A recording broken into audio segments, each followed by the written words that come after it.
항상 이제 그 일주론을 보실 때는 일주론은 이제 그 지금까지 배웠던 여러 가지 뭐 천간, 지지, 그 다음에 음양, 오행, 그 다음에 또 12운성, 그 다음에 이제 공망, 그 다음에 신살, 여러 가지들을 이제 한꺼번에 합쳐져 가지고 이제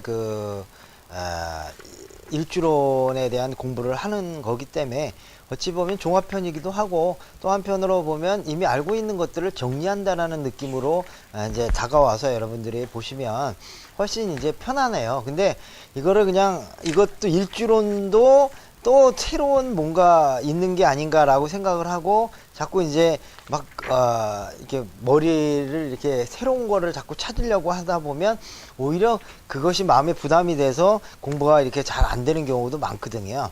그렇기 때문에 여러분들이 공부를 하시면서 물론 이제 정리한다는 느낌을 갖고, 또 예전에는 그 알고 있었던 뭐 육신이라고 하는 거, 저기 뭐 비견겁제, 그 다음에 뭐 정인, 뭐 이런 것들에 대한 부분들이 그냥 그런 뜻이다 라고만 생각했던 것을 이제 일주론을 통해서는 이제 그것이 어떤 식으로 작용하는구나, 어떤 식으로 이제 표현해 주는구나 라고 알 수가 있거든요. 그러니까 여러분들이 이제 그런 개념으로 이렇게 조금은 한 걸음 멀리 떨어져서 보는 느낌을 가지고 공부를 하신다면 오히려 배우시는데 부담감이 없으신 거거든요. 근데 이제 여기서 이제 새로운 거 막 자꾸 찾으려고 하다 보면 어떤 현상이 일어나면 오히려 다 머리가 아파지고 좀 골치 아파지는 어떤 현상들이 일어나는 겁니다.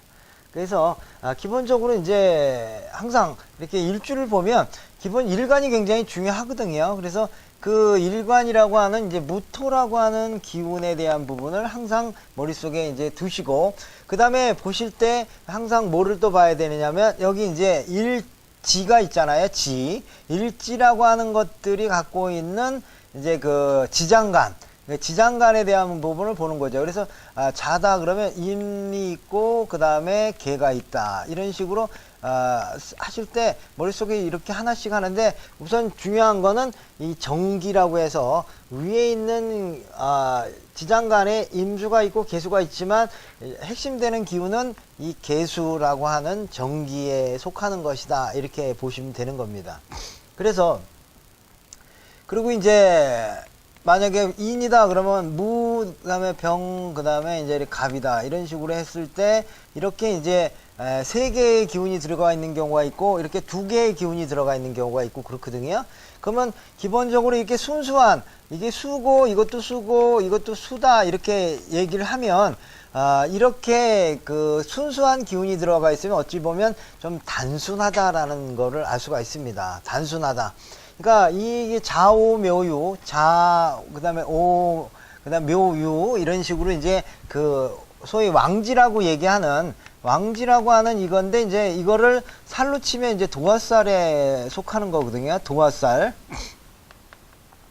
도화살이라고 얘기를 하는데, 이 왕지라고 하는 게 도화살이라는 뜻이 뭐냐면요, 주변에 있는 기운을 이렇게 끌어모으는 거예요. 주변에. 그러니까 도화라는 거는 인기라고 하잖아요. 인기라는 게 뭐냐? 주변 사람들이 나를 이렇게 바라보게 하는 거죠. 그래서 기본적으로 왕지처럼 이렇게 그 다음에 유라고 하는 이 기운을 지지에 깔고 있다. 이 기운을 깔고 있다라고 하는 것은 그만큼 뭐냐면 이 아주 순수한 성향만 있는 거잖아요. 그래서 자는 임이라고 하는 기운과 개라고 하는 기운이죠. 그 다음에 이제 유는 경금과 신금의 기운이라 이렇게 얘기하고, 목은 갑과 을의 기운이 이렇게 있고요. 요 이제 오만 이제 병화에다가 기라고 하는 요 특별한 요 기, 요것만 이제 하나가 추가되는 건데, 그래도 다 이게 이제 수기운, 화기운, 목기운, 그 다음에 경에서 금기운, 이런 식으로 이제 순수한 기운을 갖고 있는 이러한 일주들은 그만큼 이제 지지가 이렇게 되어 있는 사람은 그만큼 단순하면서 내가 움직이려고 하는 것보다는 다른 사람을 끌어들이려고 하는 성향을 갖고 있어요. 그래서 이거를 이제 도화라는 의미가 뭐냐면, 도화라고 하는 의미가 뭐냐면, 사람들이 아름다운 꽃이 피었으니, 아름다운 꽃을 사람들이 다 이렇게 바라보잖아요. 근데 이 바라본다는 건 뭐냐면 시선을 끌어모으는 걸 말하는 거죠. 그러니까 하나의 기운으로서 시선을 끌어들인다. 이렇게 해서 그러한 관점으로도 이게 이제 이해를 하시면 오히려 또 그 재밌다 이런 얘기입니다. 그냥 물론 임수와 개수가 있는데 수는 무토의 입장에서 보면 이거는 이제 정제에 속한다. 이런 식으로 이제 해석을 하는 경우도 있지만, 이런 거 자체를 떠나서 자라고 하는 기운이라고 하는 거 자체가, 끌어들이는, 힘을 갖고 있다. 오라고 하는 것도 마찬가지고, 묘라고 하는 것도 마찬가지고, 유라고 하는데, 다만, 끌어들이는 방식이 조금은 뭐 수라고 하면 냉철한 마음을 가지고 끌어들인다면, 화라고 하는 것은 그 화에 걸맞는, 이제 그 이제 활기, 열정 이런 걸로 끌어들인다면, 묘라고 하는 것은 이제 화사함, 그 사람의 아름다움이나 이런 걸로 하는 거고, 금이라고 하는 것은 아주 냉철함, 이거는 이제 판단력이 아주 그 정확한 정밀함, 이러는 것들이 그 사람의 하나의 그 장인적인 정신으로 인해서 굉장히 이제 이렇게 매력적이다 이런 얘기예요. 그러니까 매력적인 사람들은 이렇게 시선을 끌어모으는 성향을 갖고 있다라는 것처럼 이 개념으로도 이 글자를 바라보면 조금은 더 이게 쉽게,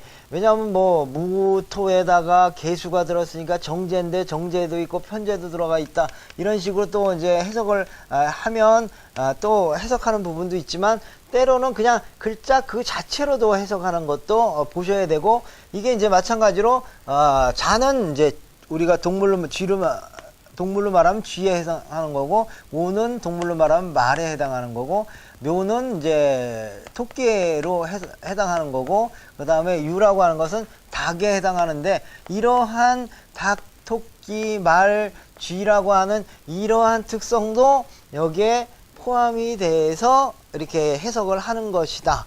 근데 우선 순서는 어떤 순서로 가져야 되느냐, 이 순서가 중요해요. 왜냐, 무조건 순서를 볼 때 막 우왕좌왕하게 보다 보면 이 해석하는데 어려움이 있는데, 처음에는 뭘 중심으로 보냐면 이렇게 지장간을 해부해서 육친의 관계, 육친이라고 하는 이것을 굉장히 중요한 포인트로 먼저 보는 게 훈련의 방법입니다. 근데 그건 왜 그러냐면, 무라고 하는 것이 이제 정신이고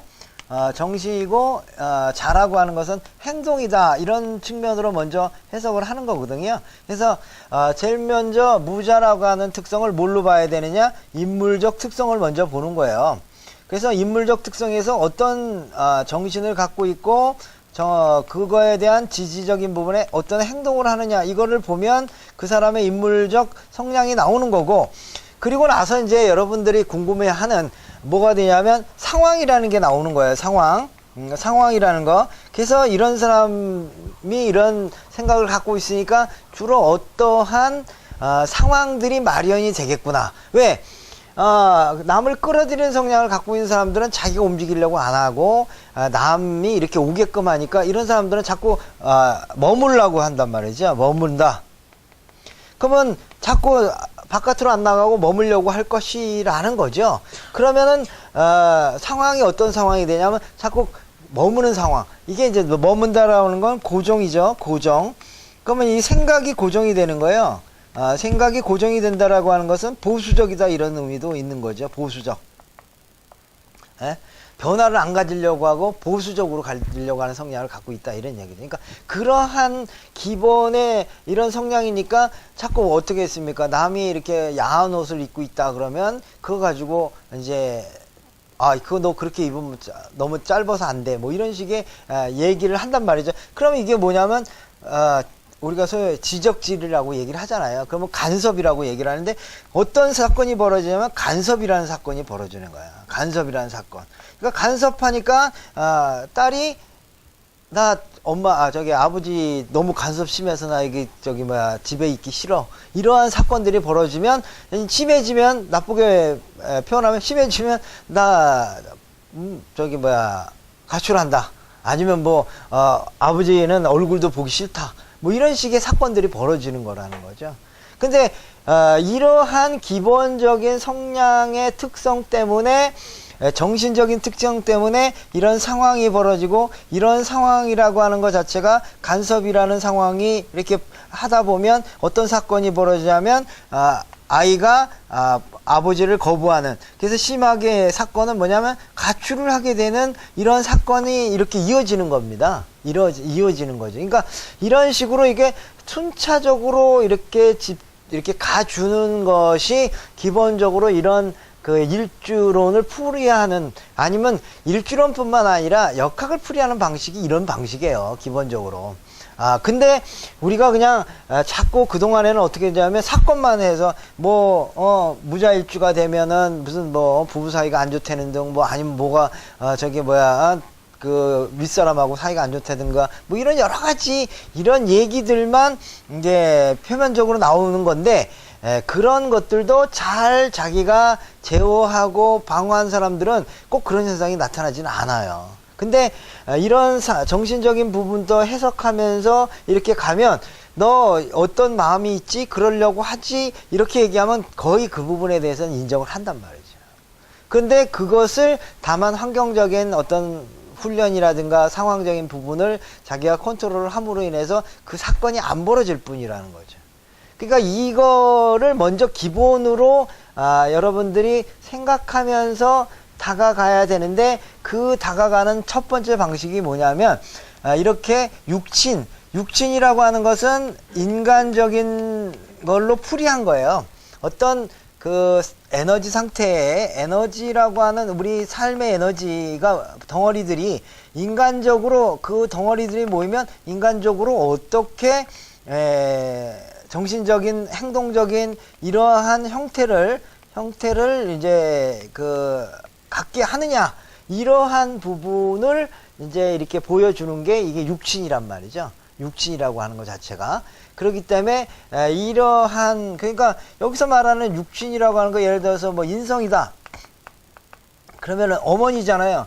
그러면 어머니라고 그러면 그냥 어머니를 말하는 게 아니라 어머니 같은 마음이 있다 이런 얘기예요. 어머니 같은 마음은 뭐야? 누군가가 돌봐주려고 하는 마음, 누군가를 갖다가 이렇게 품에 안으려고 하는, 수용하려고 하는 이러한 마음을 갖고 있다라고 이게 이제 해석이 되는 거거든요. 그러니까 이런 훈련을 이제 이렇게 자꾸 하시다 보면 이 사람이 갖고 있는 행동적 특성이 뭐다. 근데 재성이다. 만약에 재성이다 이러면 어떻게 하면 물질에 대한 이제 그 장악력, 이런 관심, 이런 것들이 많은 성향을 말하는 거죠. 그런데다가 편재 같은 경우에는 물질적인 부분에 있어서 편재는 조금 이렇게 이제 뭐 크게 논다, 뭐 잃을 수도 있고 가질 수도 있다 이런 식으로 좀 아주 뭐랄까 상황에 따라서 내가 쥐기도 하고 놓기도 하고 그러는데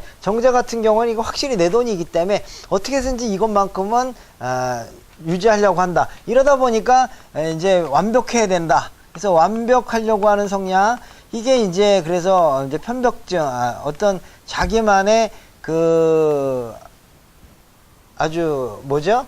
뭔가를 아주 확실하게 하려고 하는 이 성향이 있어서, 그러니까 정밀해지는 거죠. 정밀.